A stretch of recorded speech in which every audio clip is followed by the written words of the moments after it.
Tila naging kaabang-abang pagbabalik ni ang kabogable star Vice Ganda sa It's Showtime matapos ang kontrobersyal na Super Divas concert nila ni Asia's songbird Regine Velasquez sa Smart Araneta Coliseum.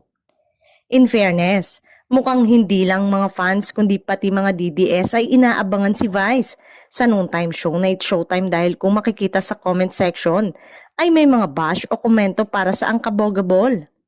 Matatandang pinag-usapan ang naturang concert matapos siyang magbitiw ng biro patungkol kay dating Pangulong Rodrigo Duterte, nakasalukuyang nakapiit sa The Hague, Netherlands. Pero sa latest episode ng It's Showtime nitong Sabado, August 16, hindi naman na siya nagbanggit pa ng anumang reaksyon at pahayag tungkol dito. Sa halip ay nagpasalamat na lang siya sa madlang people at co-host niyang sumalubong ng pagbati para sa successful concert at sa nominasyon niya bilang Best Actor sa FAMAS.